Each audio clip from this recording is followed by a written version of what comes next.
Sabe aquela sensação de decepção que vem logo depois de uma grande vitória? Pois é exatamente sobre essa experiência que a gente vai conversar hoje. Mergulhando na história de Mara, um momento ali na jornada do Êxodo que ensina muito sobre aquela amargura que pode aparecer bem quando a gente acha que finalmente as coisas vão dar certo.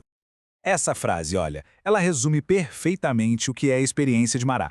Não se trata de quando tudo dá errado, mas daquela frustração específica, sabe? Aquela que a gente sente quando, depois de um grande avanço, a realidade que a gente encontra não é bem a que a gente esperava.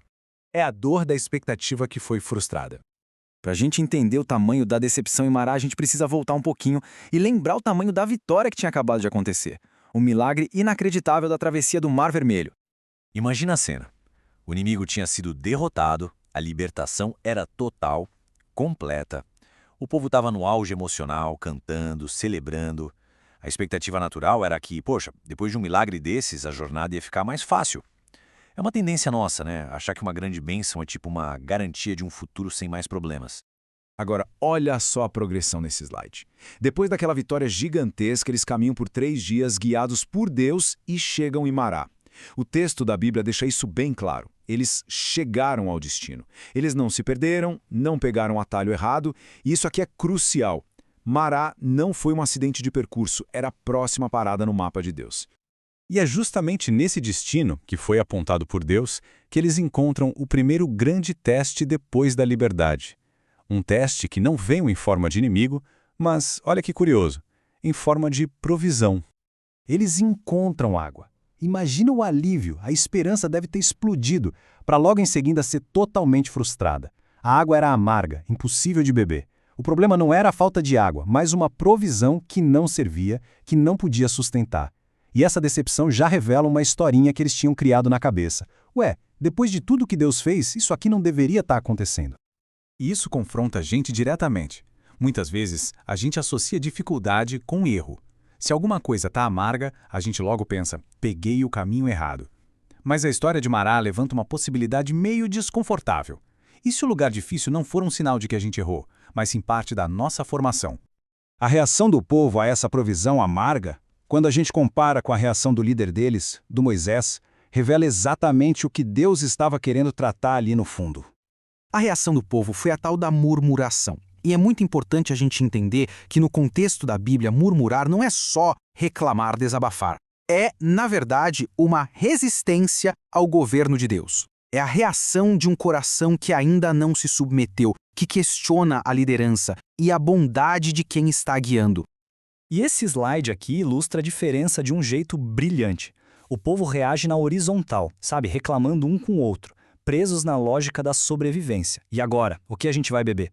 Já o Moisés, por outro lado, reage na vertical. Ele clama a Deus, operando a partir da lógica do reino, que busca solução na fonte do poder, na fonte da autoridade. A resposta de Deus para essa crise é tão instrutiva quanto o próprio problema. Ele não oferece uma solução mágica, instantânea. Ele oferece uma lição. Deus não faz um discurso teológico, não explica o porquê daquilo tudo. Ele simplesmente mostra uma árvore para Moisés, um objeto comum, improvável.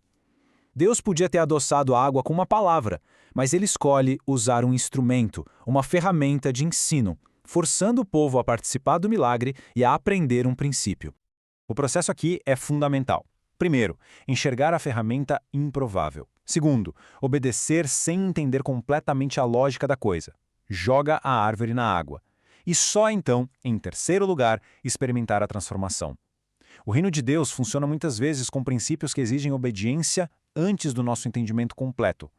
A tradição judaica ainda traz uma camada mais profunda aqui, sugerindo que a própria árvore era amarga. E essa ideia é poderosa. Deus cura o amargo não simplesmente removendo, mas nos ensinando a lançar uma outra forma de amargor, como uma obediência difícil ou um perdão que custa dentro da situação para poder transformá-la. E isso nos leva ao verdadeiro propósito de Mara. O milagre não era só para matar a sede do povo, era para tratar a origem do problema. Existe um milagre dentro do milagre. Na superfície, a água amarga fica doce. Mas num nível muito mais profundo, o coração do povo começa a ser formado. Deus não estava só mantendo as pessoas vivas. Ele estava formando uma nação que pudesse ser governada por ele, um povo capaz de viver debaixo da sua aliança. Então, o ponto central é este. O texto diz que foi ali, em Mará, que Deus deu a eles estatutos e os provou. O objetivo era claro, preparar essa galera para a aliança do Sinai.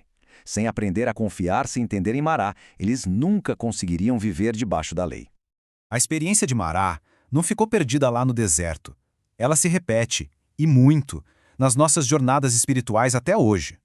Hoje, a árvore que a gente é chamado a lançar nas nossas águas amargas não é um objeto físico. É uma postura, uma atitude do coração. É aquela obediência que dói, a decisão que custa caro, mas que no fim alinha e cura a situação na sua raiz. Pensa bem. Perdoar quando a vontade é guardar rancor é amargo. Praticar a humildade quando o ego está gritando é amargo. Descansar em Deus quando tudo na gente quer controlar a situação, nossa, como é amargo. Obedecer sem entender, se render, todas essas são as árvores que curam as nossas experiências mais amargas. E no fim das contas, essa é a grande lição de Mará. Às vezes, o propósito de Deus não é mudar imediatamente o que a gente está vivendo, mas sim mudar como a gente vive aquilo. Ele não remove o amargo para nos poupar do processo. Ele usa o processo para nos formar para a aliança. E isso nos deixa com uma pergunta para refletir. No meio das águas amargas que a vida vira e mexe apresenta, qual é a árvore, a postura, a obediência, a rendição que pode ser lançada na fonte? Qual é o ato de fé que pode não só mudar a situação, mas principalmente transformar o coração?